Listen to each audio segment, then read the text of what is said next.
Welcome to Young Atlas. This is an outlet for creatives in the cities they represent. The Young Atlas team had a chance to talk with a number of influencers on the Boston culture. These featured artists include Dutchy DoBad, Jefe Replay, Cliff Notezz, Dork Sb, and Case from Boston Hip Hop. This is Boston. My name is Case, the starter of Boston Hip Hop. I just started this platform recently in Boston to try to empower our hip hop scene. I noticed there was a disconnect between the talent we had and the marketing getting that talent out. My name Dutchy DoBad. I come from Boston. It's a young nigga trying to get it right now. You see the shit is a business, bring the streets like a menace. Know the hustle of cold, don't never sleep till you finish. This is the boy Jefe Replay speaking. Nice to meet y'all. Stay ugly, get money, we chillin'. Nor do I live for impressing these niggas. Nigga, please, I'd much rather count up a million. I've been in music my whole life. Everyone in my family is a singer or something. Singing in choirs was probably the first start. Describe the Boston hip hop scene right now, like as you see it. I feel like it's on the up and coming. Boston does not have a sound yet. We're kind of like, everybody else is doing their own thing. Every person is unique. It's funny. The new album's got a ton of different instrumentation on it, very little samples on there, and even when there was a sample, we were replaying it. So we got everything from live trumpets to sax, which are my boy Eric and Tim, who runs Hipstery with me. And then I'll play bass on a few tracks. I play guitar on a couple different tracks. A lot of keys on it. So yeah, it's all over the place. It's a smaller city, so we understand that people will always downplay us. You can't brag too much. We gotta let our work speak. East Coast, it's the East Coast. You gotta chip on your shoulder. You can see a nigga and you be like, yeah, he's doing him. Make you want to go in the crib and go harder. We gotta let you know from the last part, oh, they from Boston, you know? You gonna find out after you fuck with us, like, oh, they from Boston. I'm still ugly, real ugly, but she'll still fuck me. And like, there's so many dudes out here and there's so much untapped talent, bro. Boston got a lot of talent. I don't think that there's anywhere that no one's doubting you, you know what I mean? But I think that Boston is just a situation where once you tell them, like, this is what's going on, like, I didn't ask for nothing. Like I said, there was a lot of people doing it before me, but I'm listening to Replay. He's a homie. I knew him for quite a while. Even before he was doing music, he's always been fly. Like, he's always been about himself. His style's, like I said, like, he's one of those people where he has his own style and his own thing. When you see him, you know that's Jefe. You know that's him. I show love, so I can't tell you the city be hating, because I show love. That Boston pride, you know. We have a lot of pride. As I'm engaging with the community, I'm out at events. I see the pride in where people are from and the people they hang out with, grew up with. He's from Harlem, you wear that on your chest, you feel me?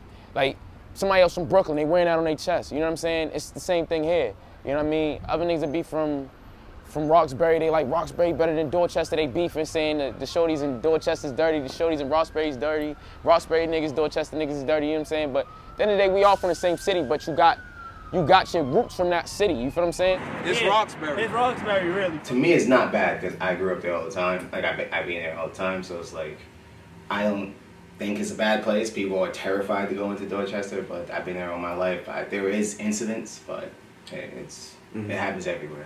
I feel like if you lose where you come from, you just lose yourself. You know what I'm saying? A lot of people blow up and then they just forget their roots. They just say fuck their people, but you can't do that. If you do that, then you're just gonna lose yourself.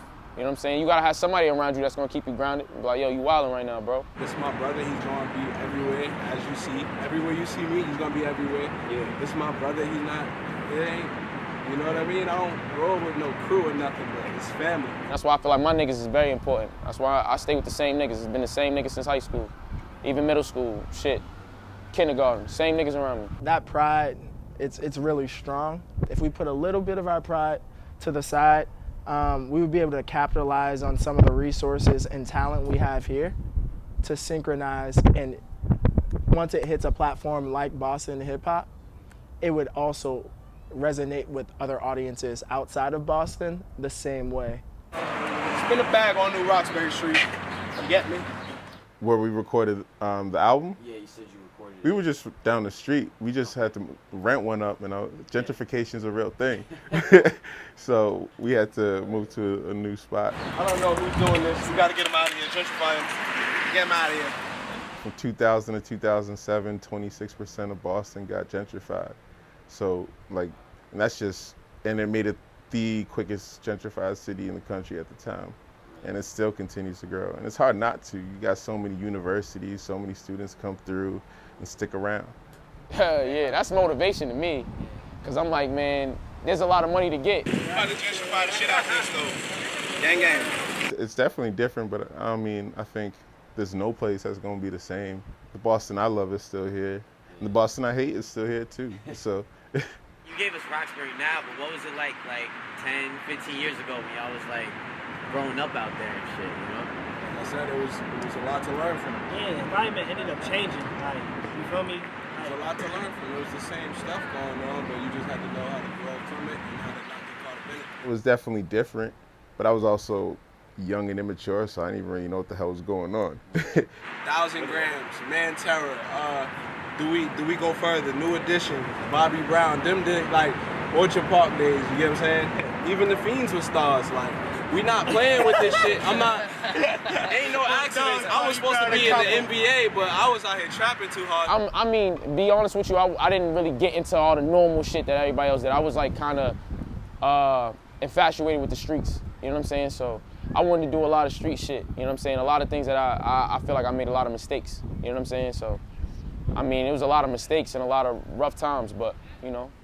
I would say if I didn't discover skateboarding or dance, I dance as well too, so if I didn't do any of those two things, I'll be doing other things. I'll be doing trouble, I'll probably be doing drugs and, you know, gangbanging and shit like that, but those two things kept me from that lifestyle.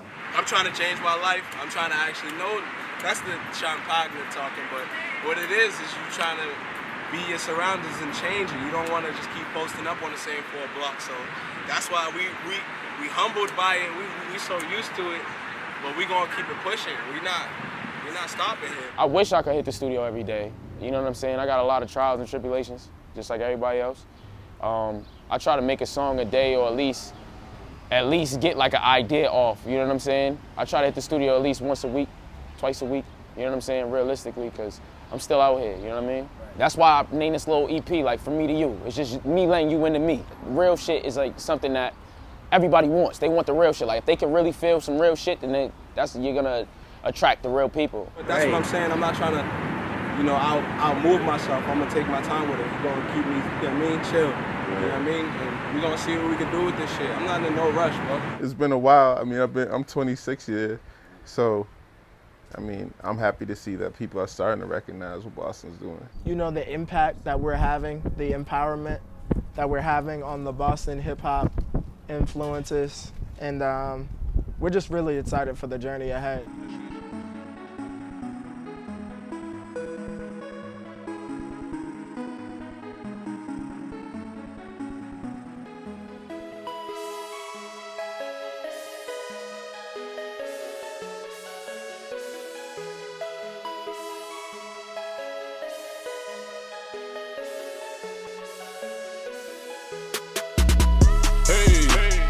Meet me round the way.